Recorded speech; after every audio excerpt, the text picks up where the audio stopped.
Alright guys, I'm in NYC right now trying to set up a blitz with Sam Pacheco. Here's the man, he's here. What? I did not expect that. Backwards. I still haven't mastered that. Wow. You know this guy's a master because he's mastered backwards. So we're here with iRides. Yes, what's up iRides? What the frick? And let's see how that goes, but I'm also trying to get anyone else, to set up a blitz with. That would be fantastic if they could just pull through and just be like, hey, let's do this, you know? But yeah. And I'm gonna try to map out as many tracks as I possibly can here, Pier 76 being one of them. I love that pier. It's a beautiful, beautiful spot when it's not busy. But yeah, I'm headed to the Bronx right now to meet with Sam Pacheco, and let's see how that goes. Keep you guys posted. NYC, man. The place where you can literally do anything with PEVs. You know what I'm saying? You can literally wear no helmet, no gear, run the green light, get ran over by a car illegally, and sue them. How amazing is this place, huh? Can't do that anywhere else but here. So this is the perfect place to have a blitz. Totally love driving in New York, that's for sure, guys. A lot of guys ride here, I think. This is freaking awesome, man. Woo! NYC! Yeah!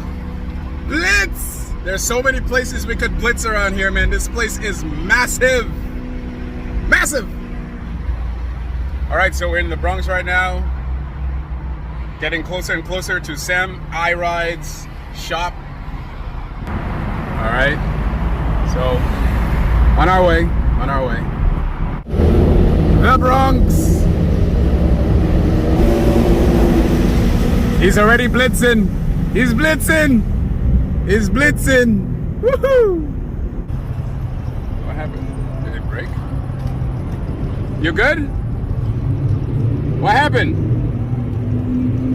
What happened? It broke down? Nice.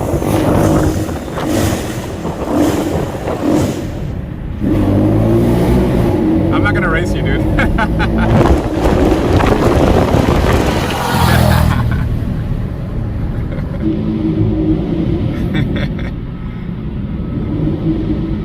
He's trying.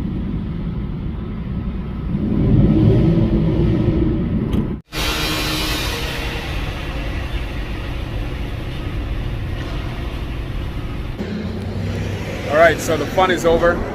I'm here. The area is called Hunts Point. I'm guessing it's in this building. I'm not really sure, but it does say rent.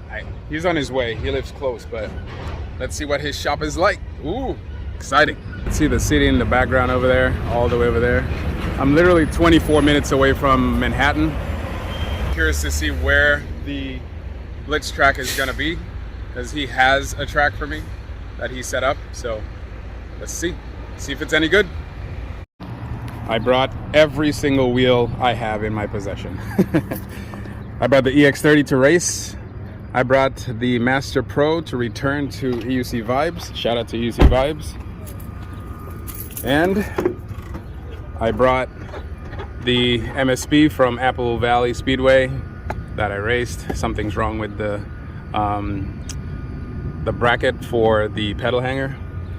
Something's wrong with this 16X.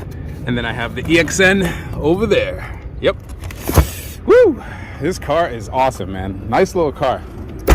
Toyota Corolla S. Brought it down like probably 3 or 4 inches, maybe 2 inches. But yeah, handled pretty well. The EXN 16X MSP is for repairs. And the Master Pro as well, because I crashed it and it cracked the battery case, but also the metal part that the battery case is held onto. So he has at least 4 wheels to fix. Crazy. I'm bad. Here's the man, he's here. What? I did not expect that. What's going on, man? Wow. 14D. 16, oh my gosh. 16S, right?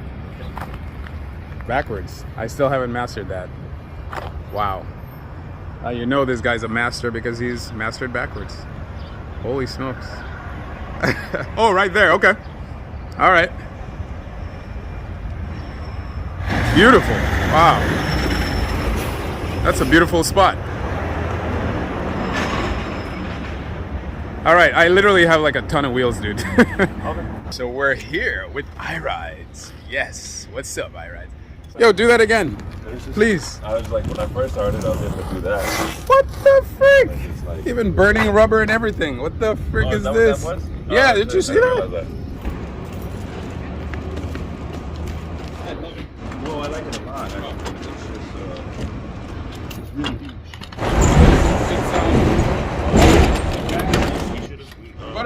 I got no. Well, he bought it. Like I fulfilled the order through him, but it's not actually like the warranty's not.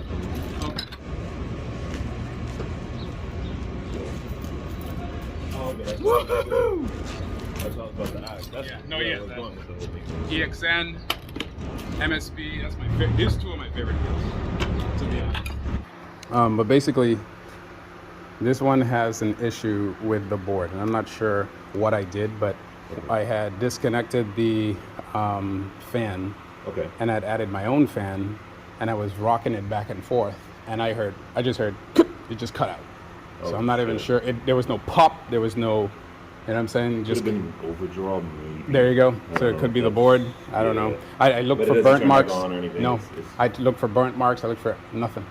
The little red light that you used to seeing. Batteries are okay? Have you checked Batteries are okay, yeah. Okay. I have new batteries from Jason, so Okay. I'll bring it in. I thought I brought it in. For this wheel? Yeah.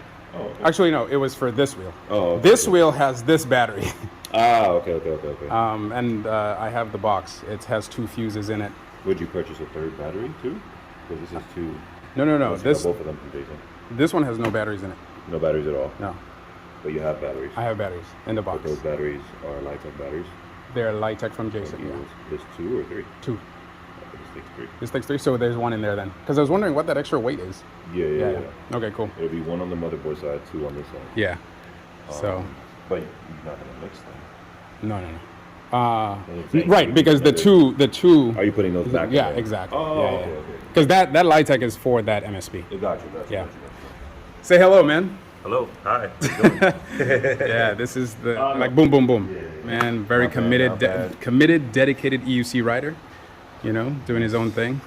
But I need him to fix these beasts because these are my 2 favorite non-suspension wheels, honestly. All right, so I'm gonna ask Sam Pacheco to show me the Sam Pacheco. What do you call it, man? We'll call it the Sam Pacheco Shuffle. No, I know, but you know. But what he does, it looks like the way he moves the wheel is unbelievable. It's like I've never seen anything like it. Like maybe look at it. So he's not really turning the wheel. He's more like throwing the wheel. Yeah, exactly. Whoa. That is a skill I want to learn. Maybe one day I'll show you guys. I'll kind of grab his time, but that is something I definitely want to learn. How he's able to turn on a dime. He's not really turning the wheel, he's more throwing it.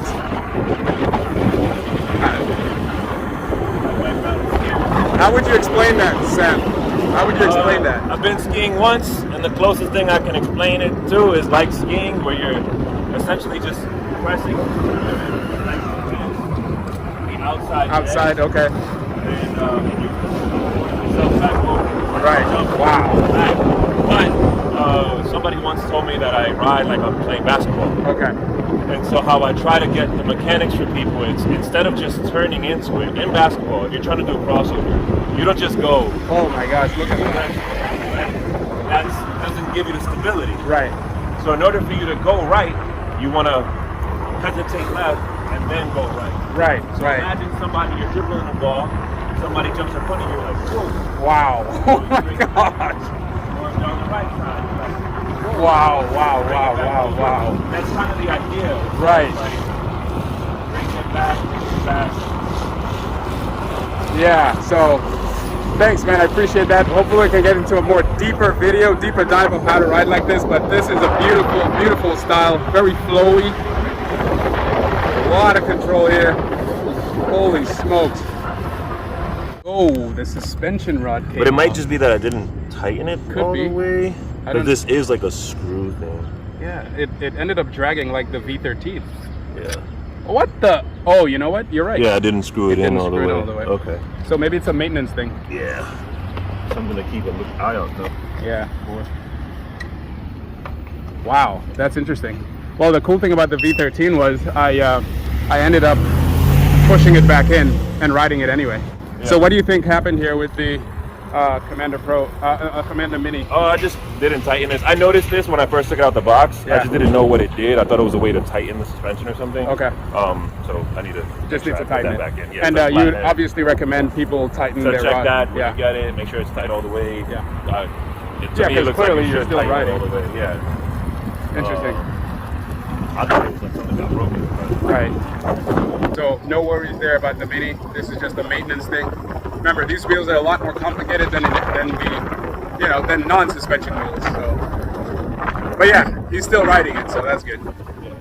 All right, so it looks like I found a Blitz spot. This is the Julio Carballo Fields, and it is a straight shot. It's a curve shot. Basically, let me show you real quick, kind of like a NASCAR circuit, but with sharp turns. So not sure how long it is. I'll find out once I start recording. But what's cool is I realize this sharp turn right here is really challenging for me because I need to adjust this pedal for sure. I actually started sliding off because this thing is a little too flat. So what's the difference between these spike pedals and the E-Ride's pedals is that the E-Ride's pedals are a little bit, they're similar, but at the top they're not fine. Whereas, let me focus this. Whereas this one, it's a little fine at the top, so you can easily slip off, you know what I mean? Whereas the E-Ride's pedals at the top, it has sharp edges, so, and you have the heel toe assist, whereas this one does not. So what I ended up doing, like slowing down maybe right by that manhole cover, and as I tried to gain speed through here, it was not possible. In fact, if I did it too fast, I would slide off the pedals. So that was very interesting, actually. So I like that. This is a good challenge because, again, as Sensei Vegan stated in one of our lives, your wheel that you use on a daily basis is not necessarily set up for competition, you know what I mean? So let's do a quick test of this track and see how it turns out. Let's do it.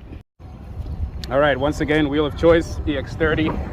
Let's just take a little spin around the track. See that sharp turn? Holy smokes. All right, nice straightaway right here. Just basically imagine two horseshoes. That's basically what it is, two horseshoes put together. It's like a circle, but it's not really. So this would probably be a time track because of how narrow it is. You know what I mean? So we could both do it together or we could do it separately. But I prefer separately because it's very narrow. Here's a danger spot because you could, if you cut out, you're going right into that thing. But let's attempt an actual speed right now, speed run, and see how it turns out. Let's talk about the wheel for a second, the advantages and disadvantages. Okay, so here we have the EX30. This is probably one of the best Blitz wheel in my opinion because it's very versatile. But if we end up including things like backwards riding, obstacle course riding and stuff like that, this might not do. I'm not sure, but let's take a look at this quickly. First things first, as I've stated before, is the pedal. The pedal angle is too flat. This needs to be angled up a little bit more, okay? I experienced the benefit of adjusting your pedal angle, or a dihedral, as Sensei likes to call it, because what happens is, even though you may have good ground clearance, in many cases it's not necessarily the ground clearance, it's the control that you have over the wheel because of the leverage you get by placing the angle up. So when the angle is this high and your foot is on here, there's a little gap, believe it or not, at the very bottom, but there's way more pressure being placed at the very top. What that means is if you decide to turn, I'm not sure what type of turner you are, but if you're someone who leans into the wheel, this ends up benefiting you a whole lot, because now you don't have to bend too much because the pedal is already angled all the way up. So very little effort is required in order to really maneuver the wheel in an aggressive fashion during competition. Another thing that's not so good about this wheel, as I've mentioned before, is this particular type of tire. It's not the fact that it's knobby, it's the fact that it's that type of knobby. So what I've done to overcome the catch that you get as if you're falling over a cliff is reduce the tire pressure. The problem with that is I get bad range and I get bad riding dynamics overall, because it gives me a false sense of rideability compared to a street tire, because I'm thinking I'm not going to catch, but there are times I do catch. Earlier today I was riding with Sam and this thing I was trying to copy him and this thing literally caught. So, well, thirdly, my custom pads look freaking amazing. Don't you guys like it? I mean, give me some props, guys. It's freaking awesome. I mean, when last did you see just one pads from, you know, wherever, whether it's Grizzly or Clark pads or whatever place, combined with your custom setting, combined with the pads from the manufacturer. But anyway, what I like about this setup is that it's not too tight.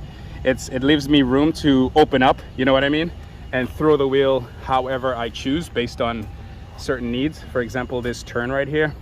Now, one weakness I have is, let me demonstrate it for you. All right, so I want you guys to pay attention how I take this turn, okay?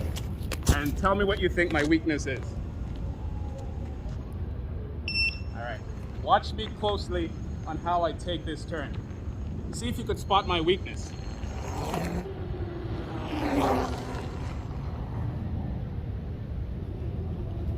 I did it to the front as well. What you should have noticed is that when I'm turning, both my legs tend to stay upright while I am attempting to bend the wheel. Now, I noticed that that's my weakness because I've watched a ton of videos of other guys taking corners, and what they usually do, they usually throw this wheel opposite to the way they're turning. What I'm doing is kind of like that, but it's more on the other side where I'm trying to drive the wheel in the direction that I'm turning. That's not necessarily a good plan of action, because I'm reducing my speed and I'm reducing my maneuverability in that turn.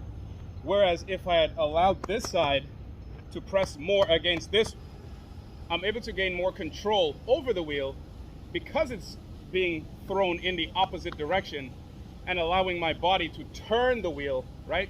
Kind of like throw it in that direction rather than turning in that direction. I realized that after doing several runs across this track and other tracks as well.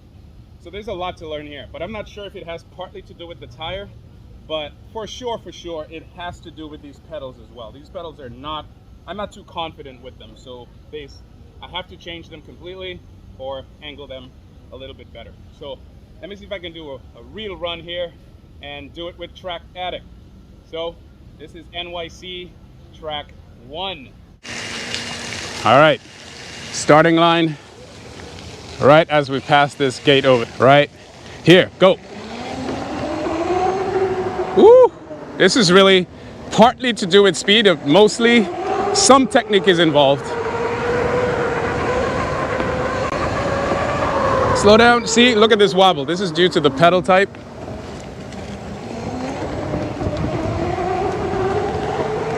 All right, yeah, this track is great because it's not mostly about speed, it's more about technique. Here's speed. Oh yeah, speed right here. Whoa, slow down right here.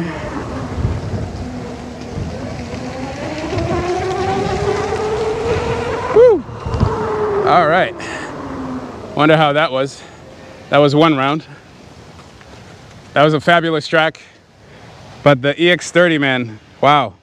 Very adaptable wheel, that's for sure. Besides the straightaways, these corners are pretty tight. You have to, well, in my case, I had to stop a lot earlier before I could make a good enough turn to maintain a good time or speed. So, wow, interesting. I really need that tire change. I'm only keeping it because I think I might attend I most likely will attend Black Cobra events, so, which is mostly terrain, off terrain.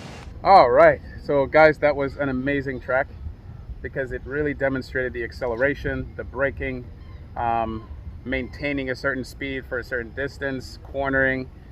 I put the wheel at some level of stress, okay? And what are we really learning here about EUC Blitz, okay, from EUC Blitz? It is the performance factor of our sport that is going to ensure that our wheels get better. And over time, not only do they get better as an overall objective, but we ensure that the components get better. And not only that, they become more reliable. We've seen that over the years. When we first started with the MSPs, etc., that line of wheels, we saw that Bigode was really struggling. I don't know if they were struggling or not, but it definitely seemed like they were struggling with making wheels that were not only high performance, but also high performance for any terrain, for any temperature, any environment, whether that be winter, summer, California hots to New England colds, you know what I mean? So, and not to mention places like Siberia, not Siberia, but Russia and places like that, where temperatures can get really extreme. But instead of waiting several years to determine whether or not a wheel is reliable, we push them to the limit at all kinds of games. That's the Amped, Wheel Life Rally, races in Europe, and Blitz, you know what I mean? Not to mention your recreational activities such as off-roading, jumping, and all the other stuff you guys do off camera, all of which forces manufacturers to live up to your expectations, right? So keep that up. The cool thing about Blitz is that it can happen anywhere. And this was just a great example of systematically stressing the wheel. And you need to stress the wheel. So the cool thing about a Blitz in general is that it's away from traffic, okay? Generally speaking, the Blitz is away from traffic and generally speaking, people. So, you know, it's a fun way to push wheels to the limit, push yourself to the limit, and not always the limit in terms of speed, but in terms of what you're capable of doing. Like my weakness, as I stated earlier, was that turn, okay? Making a proper turn, okay? Because I've seen other guys make turns that were extremely well taken. The lines was perfect. They didn't lose too much speed. And it's a way to challenge yourself. It's a way to challenge yourself and become more in tune with your wheel and its performance and what it's capable of doing, you know what I mean? But we're all still waiting for a non-cutout wheel. But what is cool is that the wheels now, the high performance ones at least, ends up doing like 50 miles an hour, no problem, okay, at a breeze. And what's awesome about that is you don't need to go fast. Most people don't need to do 50 miles an hour. But because we've pushed all the wheels beyond, like I remember I had my MSP, I used to push it to 41, 42, trying to see what the edge was, the high-speed MSP, trying to hit that 50.